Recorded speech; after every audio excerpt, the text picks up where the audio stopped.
अस्सलाम वालेकुम नाज़रीन, आप देख रहे हैं प्रोग्राम खबर और हक़ाइक़ और मैं हूं उमर ख़त्ताब। आज बहुत बड़ी खबर सामने आई है। नवाज शरीफ साहब जो कि एक 50 रुपए के स्टाम्प पेपर पर मुल्क से बाहर जाते हैं इलाज की गर्ज से, और जिस तरह से पाकिस्तान में उनका वालियाना इस्तकबाल किया गया, प्रोटोकॉल दिया गया, सारी मशीनरी को इस्तेमाल किया गया, और आज वो बात सच साबित हुई जो उस वक्त सुर्खियों में थी, उस वक्त सोशल मीडिया पर थी, उस वक्त इंस्टाग्राम पर थी, ट्विटर पर थी कि नवाज शरीफ साहब को क्लीन चिट दे दी जाएगी और उनको जो है वो वज़ीर आज़म के ओहदे पर बिठा दिया जाएगा। ये बात तय हो चुकी है।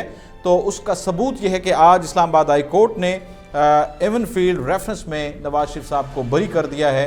इस पर भी बात करेंगे। PTI का नया चेयरमैन कौन होगा, इस हवाले से भी खबरें गर्दिश कर रही हैं।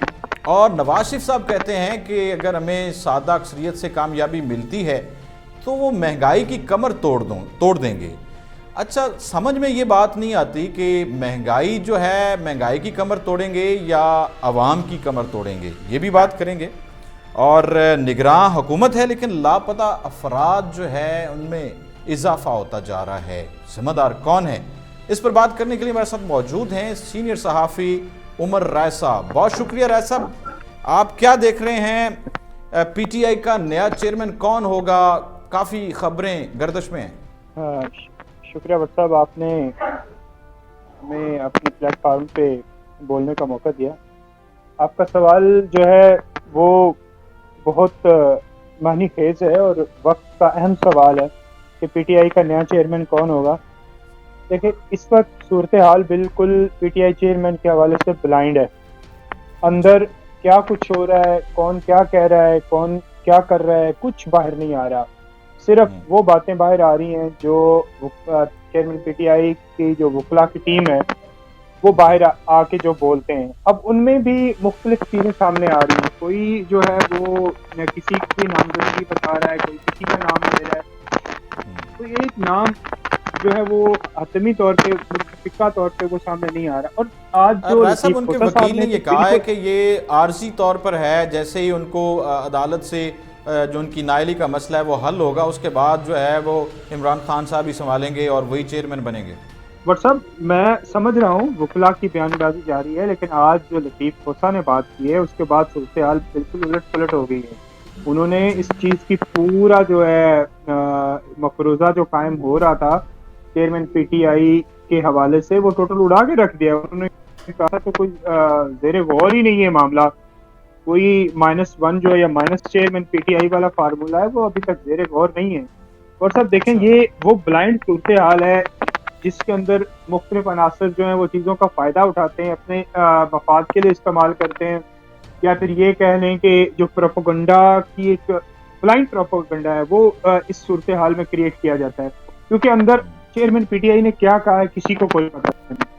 अब जो वकला की टीम है उसके हवाले से भी चेयरमैन PTI खुद मुतमईन नहीं है कि कौन से वकला जो हैं वो मुझसे मिल सकते हैं। जो वो लिस्ट देते हैं उनको मिलने नहीं दिया जाता, उनकी दी गई फहरिस्त को चेंज कर दिया जाता है। अब आप इन चीज़ों पे कैसे बिलीव करेंगे कि जो फलां वकील बाहर आके बोल रहा है वो सच कह रहा है या वो चेयरमैन PTI का फैसला हमें सुना रहा है? ऐसा पॉसिबल नहीं, यानी कि कंफर्मेशन नहीं है कि कौन उसको कंफर्म करे कौन सी खबर दुरुस्त है। तो हम अगर बात करें नवाज शरीफ साहब की, राय साहब एक चीज मैं ऐड कर रहा हूँ। देखिए, ये वो जो चेयरमैन PTI का मामला है ना, इस पे अवामी रद्द-ए-अमल बहुत अजीब किस्म का आ रहा है। लोग अब चेयरमैन PTI के अलावा किसी की कोई बात जो है वो उसको तस्लीम करने की गवारा नहीं कर रहे। कल से जो PTI का एक बड़ा नाम था, जो लायर फोरम का एक तगड़ा नाम था और उनका सरकर्दा लीडर है शेर अफजल मरवत साहब, पिछले तकरीबन 1 माह से PTI के लोगों ने उसको हाथों पे उठाया हुआ था, हीरो बनाया हुआ था। उसका एक बात करना और टोटल सिनेरियो उलट हो जाता है। वही जो गालम गलोच है या वही जो तंज है, जो एक तनकीद का सिलसिला है, अब उसकी तरफ मुड़ गया। बात करने का मकसद ये है कि लोग चेयरमैन PTI के मुंह से निकले अल्फाज के अलावा किसी की बात पे कोई ट्रस्ट करने को इतबार नहीं है। सूरत हाल इस तरह की बनती ठीक है, ठीक हो गया। आपका पॉइंट आ गया। राज साहब, नवाज शरीफ की अगर बात करें तो आज बड़ा फैसला आया है इस्लामाबाद हाई कोर्ट की तरफ से, उनको बरी कर दिया गया है एवन फील्ड रेफरेंस में। आप किस तरह देख रहे हैं कि क्या इसी तरह खान साहब को भी कोई रिलीफ मिल सकता है, और ये जो रिलीफ दिया गया है नवाज शरीफ को, इसको आप किस तरह देख रहे हैं? देखिए मतलब मैं अदलिया पे बिल्कुल कोई किसी किस्म का तनकीद नहीं करना चाहता और ना हमें करनी चाहिए। साफ ज़ाहिर है कोई ना कोई वकला या कोई ऐसा सबूत या कोई ऐसा बुनियाद फराहम करते हैं जिस पे जजेस जो हैं फैसले देते हैं। लेकिन फैसले पे तो तनकीद करना वो एक बीइंग अ जर्नलिस्ट हमारा हक है और वो जी। उस पे कोई कानूनी कतगन भी नहीं है कि फैसले को आप किस नज़र से देखते हैं। देखिए ये फैसले पिछले 2-3 माह से जो हम देख रहे हैं, वो नज़र आ रहे हैं, वो होते ठीक जा है। रहे हैं और वो मुसलसल होते जा रहे हैं। और मैं उसे ढके-छुपे जो अल्फाज़ हैं ना उसको लेवल लेवल प्लेइंग फील्ड जो है ना उसके अंदर उसको मैं गर्दानूँगा कि ठीक है। नून लीग के लिए जो है वो रास्ता साफ किया जा रहा है तमाम केसेस से, मतलब तमाम रास्ते हर्डल्स जो हमवार कर हैं दिए वो गए हैं। उसके रास्ते से हटाई जा रही हैं और लेवल प्लेइंग फील्ड जो है वो बिल्कुल एक ना जिसे कहते हैं कि ज़रा बराबर भी उसमें कोई ऊंचाई या कोई कहीं नशीबो-फराज नहीं है। उसे कारपेट रोड बना के दिया जा रहा है कि आएँ आप इस पे ये तो जो है रवायत है ना ना राय उछलती हुई साहब, बालों ये को 2018 में किसी और के लिए रास्ते हमवार किए गए थे, अब इनके लिए हमवार किए जा रहे हैं। ये तो ट्रेडिशन है पाकिस्तान की सियासत की। व्हाट्सएप ट्रेडिशन नहीं है, उसमें देखें कुछ चीज़ें डिफरेंट हैं। अवामी जो अवामी तरजीहात हैं वो भी तो देखनी पड़ेंगी ना, अवाम का जो अवाम की तमन्नाएं हैं वो क्या है वो भी तो देखनी पड़ेगी ना। अब ये तो नहीं है कि आप किसी पार्टी को नुकरे लगाने के लिए या उसको जो है ज़ेर एताब लाने के लिए अवामी जो जज्बात हैं या किसी को झंडा ही दें लगाने दें या किसी के बात ही ना करने दें, कोई अच्छा, नारा ही ना अवामी लगाने दें, तरजीहात की कोई आपने कैंप ही राज ना साहब लगाने बात दें। की, अगर खान साहब की जमात जो है वो बल्ले का निशान होता है बैलेट पेपर पर, आप क्या समझते हैं कि अवाम खान साहब को सपोर्ट करेगी, उसकी जमात को कामयाब करेगी? व्हाट्सएप पिछले दिनों आपको एक मजे की बात सुनाता हूँ और इसे आप लतीफा भी समझेंगे। चंद रोज कबल एक मेन स्ट्रीम मीडिया चैनल ने एक सर्वे करवाया है।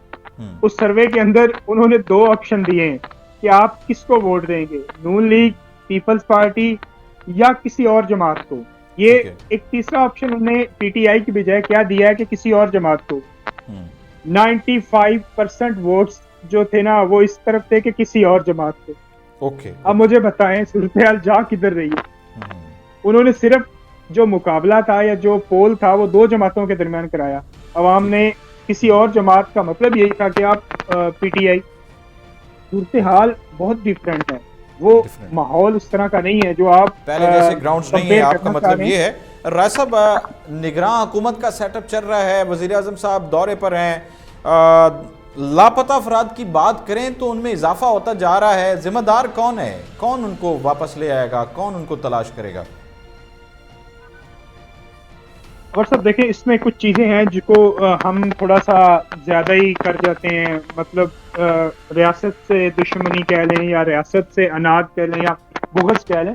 कुछ हर रियासत के अंदर हर जो एक गवर्नमेंट है या हर जो मुल्क है उसके अंदर कुछ ऐसे अनासर होते हैं जो बैरूनी शय पे या कहीं ना कहीं से कोई फीडिंग आती है उस पर वो चलते हैं। लेकिन उसमें कसूर, अब जब आप सारा वो मामला टैकल करने के लिए आप रियासत को दे देंगे कि रियासत टैकल करे, तो रियासत ने तो डंडे के जोर पे ही करना है ना। ठीक है। वो होती हैं जिसको आप पॉलिटिकली डील करते हैं। आपके मुल्क में ऐसे कौन से इदारे हैं जो इस तरह के मामलात को डील करें, ऐसे लोगों से कम्युनिकेट करें, उनको जो डिट्रैक्ट हुए हैं उनको ट्रैक पे लाएं। ऐसा कोई इदारा मुझे एक बता दें या किसी एक सियासतदान का ऐसा कैलिबर बता दें जो उनको इनवाइट करके उनसे डायलॉग करके उनसे बात करके उनको अपनी बात मनवा सके। ऐसी कोई सूरत-ए-हाल है ही नहीं मुल्क के यहाँ पे अंदर। कोई पार्टी सिर्फ एक दूसरी को ऑप्शन मुंह बचता नहीं है, वो है लगाती, जो रियासत। ताकत में होती, वो एक दूसरे से बात करने के लिए तैयार नहीं है। यही तो अलमिया है। मतलब देखें आप, हालिया जो वजीर आजम साहब हैं वो वहीं से हैं, बलूचिस्तान से। उनको इस चीज का दर्द होना चाहिए और मैं यकीन से कहता हूँ आज से 2 माह बाद इनकी हुकूमत खत्म हो जाएगी, सबसे ज्यादा दर्दमंद यही होंगे। ये उनके कैंपों में जाके बैठेंगे, ये उनके घरों में जाएंगे कि हमें बड़ा अफसोस है जी, हम आपके लीडर हैं। लेकिन आज क्या है, आज एक कुर्सी है और उसके कुर्सी के होते हुए कोई बात नहीं कर सकता। लेकिन व्हाट्सएप मेरी बात आपने दरमियान में काट दी है। आप अस्करी इदारों को ये रोल देंगे कि वो इस तरह के लोगों से निपटेंगे, तो वो तो अस्करी तरबियत का तो बुनियादी मकसद ही होता है कि आप डंडे से या पावर से काम करेंगे। आपको इसका पॉलिटिकल हल निकालना होगा, आज निकालें, कल निकालें, जब भी निकालें। कहा कि पॉलिटिकल हल निकालना होगा, अस्करी वो रोल को आप छोड़ दें। आप इस पे बात करें कि सियासी इस्तेकाम कैसे होगा कि मुल्क जो है उसमें जमहूरियत परवान चढ़ सके, आपके ख्याल में कोई आप व्यू देंगे इस हवाले से? जमहूरियत परवान चढ़ाने के लिए सबसे पहले व्हाट्सएप लीडर्स को खुद पैदा होना पड़ता है। वो ऐसा कोई भी लीडर जो किसी नर्सरी से उग के आए, आप उससे क्या तवक्को रखते हैं कि वो आपके मुल्क में जमहूरियत को परवान चढ़ा देगा? मुमकिन ही नहीं है। ठीक है। एक खास माहौल के अंदर उगाए गए पौधे उसी तरह का टेस्ट देते हैं। ये आप इस चीज को भूल जाएं। जब तक कोई शख्स खुद अपनी बिहाफ पे, अपने पाँव पे खड़ा होके इस सिस्टम के अंदर खड़ा नहीं होता, या जो मसनूई सहारे हैं, जो अवाम के अलावा सहारे हैं, उससे हट के जब तक कोई शख्स नहीं आता, इस सिस्टम को, इस जमहूरियत को आप जमहूरियत इसी तरह के देखते रहेंगे। इसमें कोई आप तब्दीली लाने की जो ख्वाहिश है उसका भी अंजाम जो है बुरा होगा। नतीजा तो दूर की बात। बहुत शुक्रिया राज साहब कि नर्सरी से उठकर कोई भी लीडर जो है वो मुल्क की तकदीर नहीं बदल सकता। सहारों के बगैर अगर कोई लीडर आएगा और मेहनत से आएगा और पार्लियामेंट तक पहुंचेगा, वही लीडर जो है वो लीडर माना जाएगा और वही मुल्क की तकदीर बदल सकता है। नाज़रीन, इसके साथ ही उमर खताब वट्टू को दीजिए इजाज़त। अल्लाह हाफिज़।